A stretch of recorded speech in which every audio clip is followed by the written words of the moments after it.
Pak. Iya mas.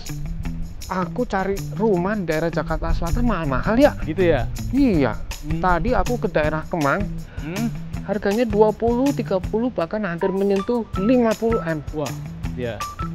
Nah, habis itu saya coba cari-cari daerah Dharma Wangsa, Brawijaya, itu lebih gila lagi harganya, Pak. Oh gitu. 50 M ke atas rata-rata. Kira-kira ada nggak sih, Pak, rumah di bawah 10 M Jakarta Selatan, Pak? Cocok buat saya kayak kira-kira ini untuk keluarga muda ataupun karirnya baru, Pak. Itu ada mas. Mari kita tunjukin unitnya.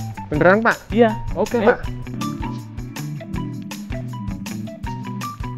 Ini, Pak, rumahnya. Iya mas. Ini unitnya. Oh, Keren kan? Iya, keren Di banget. bawah 10 M. Oke. Iya.